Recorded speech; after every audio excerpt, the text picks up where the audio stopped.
We also have to consider the fact that Pain hasn't played the new global pick ban system, so they are a little bit unfamiliar with it. Ace might have a kind of a surprising factor to it. They know a little bit more because of yesterday's games. The first two bans are kind of by the books, though.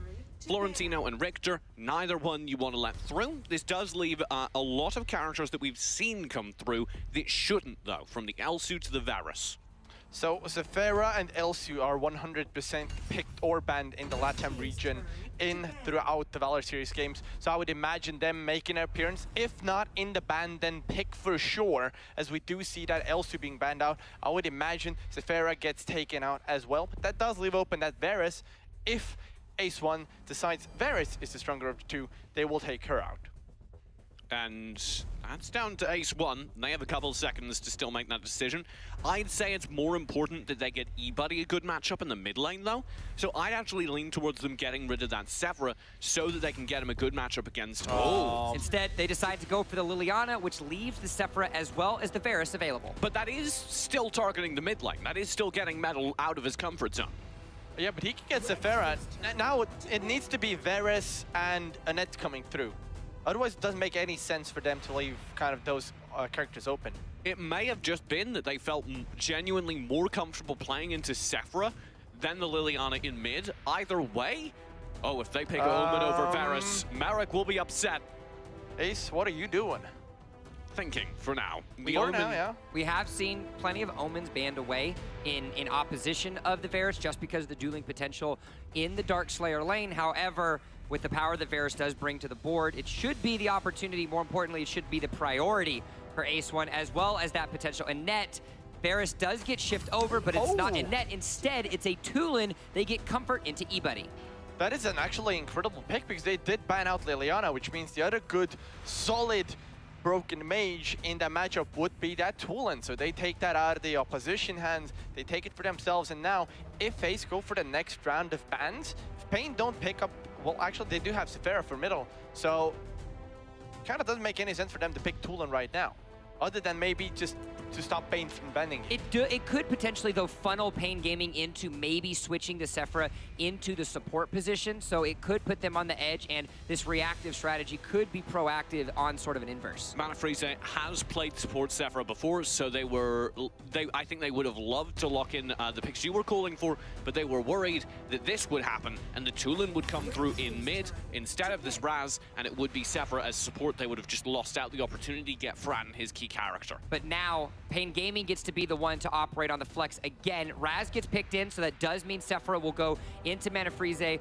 for the support position, but Ryoma, again, being as an option, they can decide to go for the jungle or the side lane if they so choose. Yeah, there is a lot of opportunity for them to choose, but Annette is still in the pool for the support role of Ace1 if they so as well choose to pick it. I mean, Pain Gaming, they've solidified kind of what their strategy is right now. They have the Zafera for the support. They do have Raz for middle, unless it's a Zafera side lane, which would be kind of a long shot here, but I would imagine so what you're saying is we can get Dio-Chan back in the mid lane. Yeah, for mid lane? Dio-Chan for support. Okay.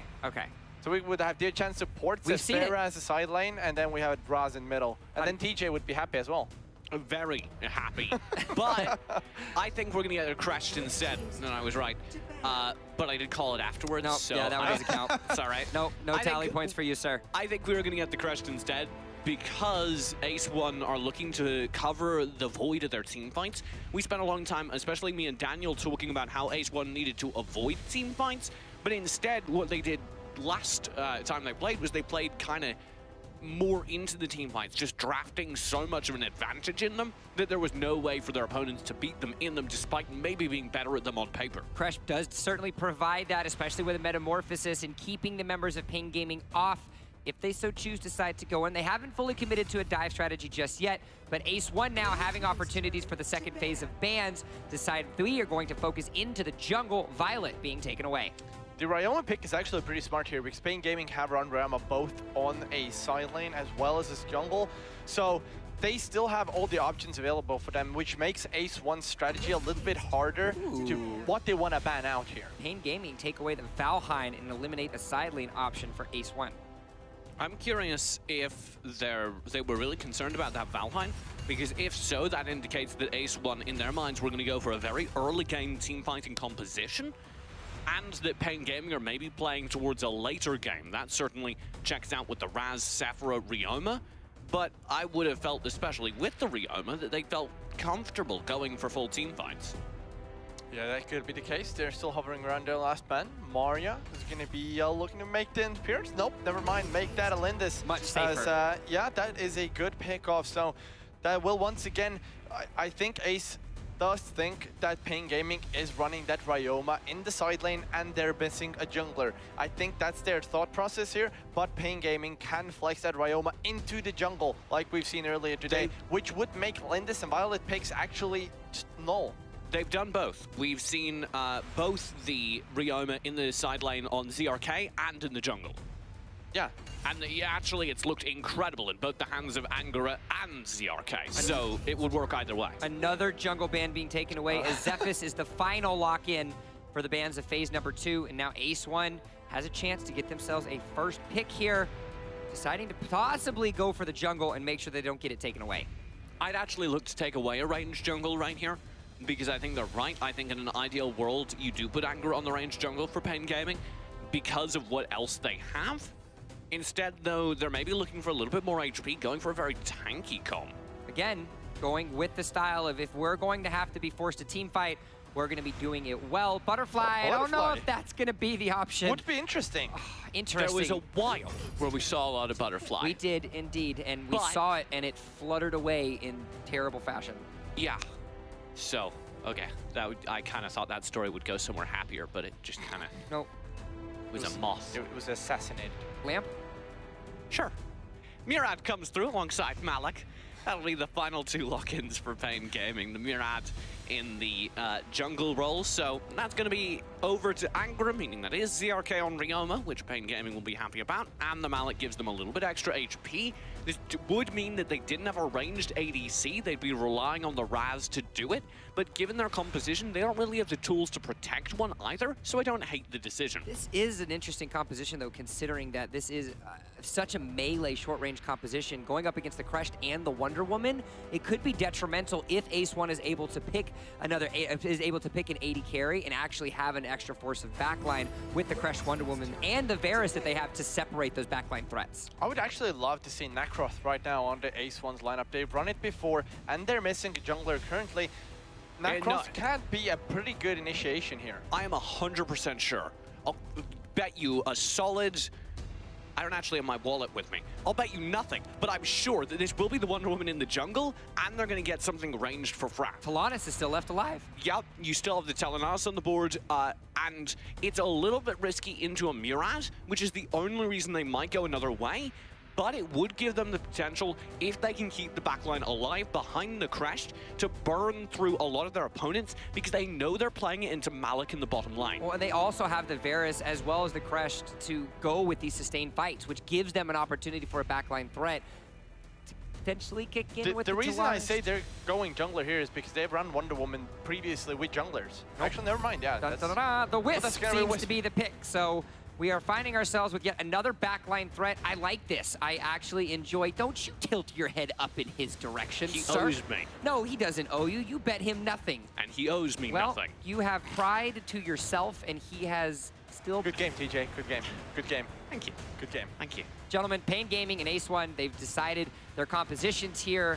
I'm personally in favor of the Ace1 composition. I do feel that the sustained fights that they have at their disposal are better. However, Pain Gaming does have the mechanical prowess on their side.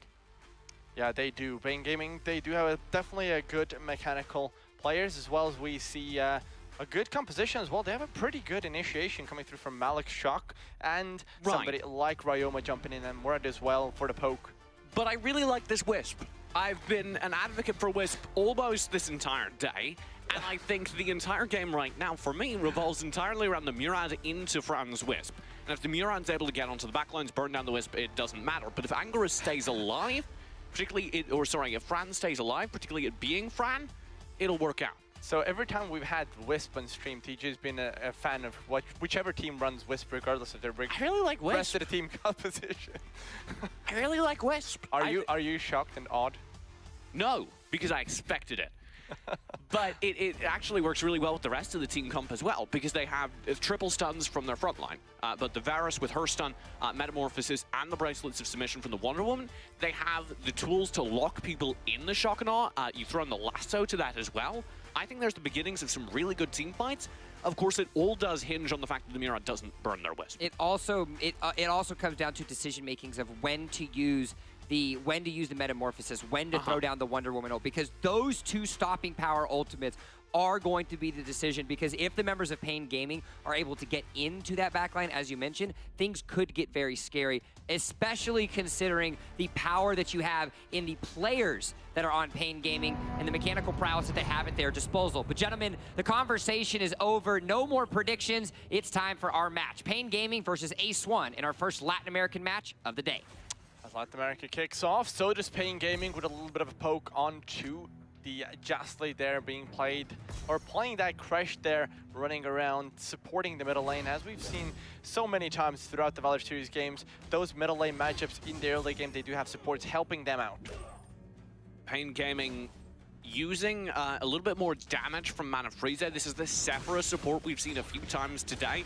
And I'd like to talk about it for a moment because it is relatively new to the meta. We've seen a couple different more damage-focused characters in that support role as of late, not just Sephora, but Richter as well. And the real advantage of them is during these team fights, when you suddenly have an extra bit of damage, the real downside is they don't really have as much HP as the other traditional supports, nor do they have as many stun tools. The Sephora has the Water Wall, but until we get to the mid-late game when that cooldown's really short, that doesn't make enough of an impact on the fights. Yeah, but I would say at level 4 they have a decent amount of kind of CC coming through. We do have the Rising Uppercut and Explosive KO. Yeah. At level 4 for Metal, we do have, as you said, the Water Wall coming through for Frizer. We have ZRK with the Wailing Blade, and we have Shock on top of it all. And that's what you need to do. If you're drafting a team with a support who isn't a dedicated support with a ton of stuns or utility, you need to make up for it elsewhere in your roster. Yeah. And they definitely have made up for that with as many lockdowns as they do have. We do have a little bit of fight happening right now. Angra's going to get the ultimate off. There's Flex going low. There's the Power Surge connecting onto Flex as well. He's going to be the Wonder Woman running away from this fight as Jastly is in the midst of 3 enemies, but that Crash will not be able to survive that engagement. That's the first blood going onto the hands of Pain Gaming. The stun onto Fran. He's going to have to run away, but the Water Spirit does connect. That's a slow there, but Pain Gaming, they don't find more. Ace1 had a really weird rotate into that. Jastly was badly split from the rest of the team. He was indeed, is now Pain Gaming. Oh, that Klee was a little bit off target. Well, it was the flicker that saved him. Delden, I think, kind of anticipated there would be a flicker. Started playing pretty aggressive into it to try and make sure that there was no way out, but Fran stayed alive brilliantly. Yeah, he does stay alive, and Daldion had an ultimate to work with as well, so he didn't push that just yet after the flicker coming through, but Flex now on the run. There's going to be the Bracelets of Submission coming through. He's going to be running away from the members of Pain Gaming, jumps back in with a lasso. I guess he was hoping for a pull instead of a jump in, but Daldion has to back away from this one. Shock and all has been popped as well. It deals a little bit of damage. Angra comes in as that for us. Doesn't have actually the ultimate's there, has to, and takes them down. What a play coming through as now Pain Gaming, they need to take it a little slower as Jastly has come in with that Metamorphosis, and there's another ultimate coming through from Morad, but it only deals a little bit of damage. And Pain Gaming want the tower as well. ZRK's pushing in to steal farm across the map. This is going very bad for Ace1. Yeah, and they need to hold on for now, because the later this goes on, Pain will start to get stronger. That last fight, I was really disappointed in Jastly. Fran had a really good Shock and Awe ult that cut off Deldun's retreat, and there was the potential for a Metamorphosis coming in from like a 90-degree angle, pinning him under it. Jastly that was nice. Jastly got slowed down, didn't get to the fight in time, didn't spend the Metamorphosis, and then further held on to the ultimate well past the time when the rest of his team was going to die.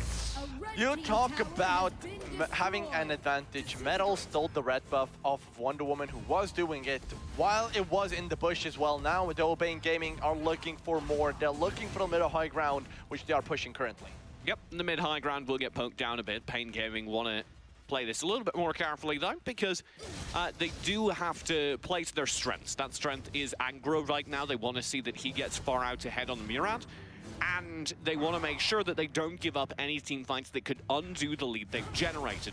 I'd highlight Theldon as someone who could potentially be 1v1'd in his lane. Oh my god. Yeah, that is going to be the case. Once again, a knockdown or a knockout, so to say, is going to go onto the hands of Fusock as he goes to the graveyard.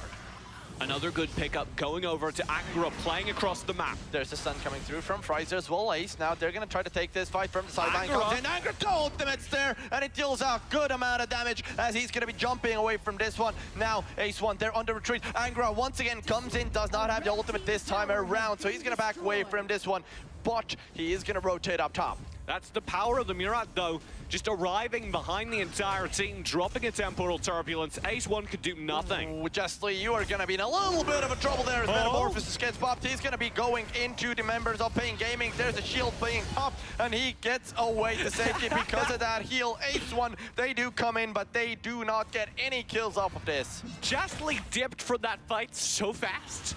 He did a 180 and ran in the other direction. And he definitely had a change of heart. Yeah, all of a sudden he decided this wasn't the place he wanted to be. A big part of that was ZRK coming through on the flanks there for big damage.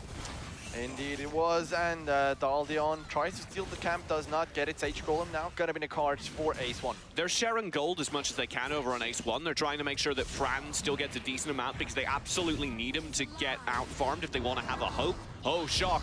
There's a jump away coming through from Fran. Shock was popped as well. The Lasso's going to be off target. The Soul Leader to get the shield onto Daldion for him to survive that engagement. And there's a little bit of poke being traded, but nothing more. Fran made a good call on that Wisp build. He rushed Club Sanctity, the second item there. Consider kind of the bread and butter of any quick attacking ranged marksman because you get a ton more damage on the critical hits. And a higher percentage chance of getting them. Now he'll try and build into a little bit of attack speed, probably the Slick Sting, to further raise that crit percent chance and make sure he has more projectiles, which could theoretically crit. Yeah, that will be definitely something to keep our eye on. But now Ace1, they have to defend this middle lane tower as Shock's going to be popped. There's Flex going to be hit by that. There's the water wall coming through as well. It's going to on E-Buddy, but now on the run is going to be Ace1 as Fran's going to go down. He's the second one to follow in this team fight. As Pain Gaming, they've got what they've come for, but Yusak comes in from the sideline, sees Angra, goes, gets the Venom. Murat, he jumps away, he gets the safety, but just for a second because he's going to be taken down instantly afterwards. Pain, they lose first member, and Ace1 have a glimmer of hope, but not if E-Buddy gets taken down. There's a poke coming through from Pain Gaming as Ace1 is on the retreat. That was an absolutely insane little 180 in order to secure the kill. Fusock has an eye on the back of his head. Manages to land a very long-ranged pull from the Serpent's Embrace, grabbing Angra on the retreat, making sure that he wasn't going anywhere and following through for the kill. Flex is a very brave person, just checks the bush with a lasso. If there was 4 people there, it would have been one-way trip. Yeah, but it's Wonder Woman, so like sometimes that's a good situation because you lasso into the bush, there are 4 people in your bracelets of submission them, well, and then you got a massive stun. It's not a wonderful play if there's no teammates near you. Yeah, I agree. There was a little bit of bravery there from Flex. But Well, bracelets, I'm always amazed by how much Wonder Woman mains can get away with using bracelets. It's kind of incredible. Yeah, because that bracelet gives you the movement speed. It stuns the enemy and gives you movement speed so you can get away. The shield as well. Yeah, the shield I sometimes feel is the biggest part because that makes up for a lot of people's lost HP. The stun is really long as well. Kind of same happens with Justly on that Metamorphosis that gets the shield now. Angra's going to put down an ultimate. Fran is going to be taking incredibly low HP here on the bottom side of the map. Justly has been caught out now. He's going to go down. Pain, take the kill. Just as we're talking about the shield, you see the counter to both the Wonder Woman and the Crest in the Malik, which cuts through the shield. His cleave does true damage, meaning it ignores the shield. Oh, Wonder Woman, he's going to be ganked in the middle lane. Flex going to go down. Oh, actually, there's the ultimate coming through, but it's not going to matter. Pain, he's going to get that kill anyway, and that's going to be followed up by a tower on the middle of the map as well. That's a tier 2 down. Angra jumps in. The ultimate's going to be off target, but E-Buddy was forced to use the lightning strike to get away from that one as well. Ace, they're going to stick around and try to defend the tower. A rough early game from Ace, and they never really recover. Fran trying to get back up. You can see he's not on his third item yet. That's devastating, especially if you compare him to his lane opponent on the Malik, who's quietly farmed up 2,000 to 3,000 more than him. Angra putting, oh, hello! What a Spirits connects onto E-Buddy, who was already lightning striked away, and that's gonna be yet another kill going on to the hands of Ping Gaming. We put a lot of emphasis on E-Buddy. He's actually one of the least farmed on his team at just 3,800, with 3 deaths to his name. Yeah, that is a problematic scoreline for him. But if there's any hope for Ace1, they need to get into super late game, 6 slotted item territory. That's when they're going to have a chance of taking the game. But Pain Gaming, they don't want to let them get there, as Jasly is going to be on the forefront of the fight. He's low HP, Shakana pushes back Pain Gaming, but Ace1, they get a little bit of a breathing room here because of that fight. If you actually take a look at the stats, Metal is more likely to die in-game than E-Buddy, which leads me to believe that Metal likes to play much more aggressive than E-Buddy. But it's also a bad sign because Metal has far more wins and far more kills on average than E-Buddy, meaning that, well, it's not working out for Ace. It is not working out for Ace at all, as Enraged Abyssal though. Dragon is gonna be on the books for them. Metal spots this one out. Flex needs to block. Oh, Fran does get the last hit onto it. There's the lasso coming through the barrel bomb as well. Oh, that's a missed bracelet of submission. Fran needs to get away, jumps over the wall. The Water Spirits are gonna follow them though. Flex spent that ult just to make sure Fran got the Dark Blessing. Yeah, he does. Use that ability beautifully. There's a lasso coming through. Flex needs to get away from this situation. Soul Leader has been popped, and the next click's gonna be true damage. There it is. Flex goes down. Fran needs to run away. The barrel bomb is gonna be popped. There's Metamorphosis Jasly going on to 3 members of the Pain Gaming team, but they have to be so careful. Meanwhile, Angra up top gets the ultimate, gets the damage. Fusock is low. Fran gets the shock it off, but it's only so little that he can do as Fran takes a power surge to the face. Yeah, and he's not here for the mid either. The shock had already spent. There's no way to keep the tower up. Angra does get the ultimate off, and Pain Gaming, they got one of the kills. E-Buddy gets connected with the power surge. It's a lot of damage going his way. Pain Gaming, they're looking for more, and the top tower, they're going to be jumping onto Fusock. Can they get onto front? There's the spin. Oh, the ultimate from Angra takes down 2 on the base, and that cleave for good measure. Pain Gaming, they step up, and they step up big. Ace, they are down and out of this game as Ace1 struggle to find their footing throughout the game. It was so controlling from Pain.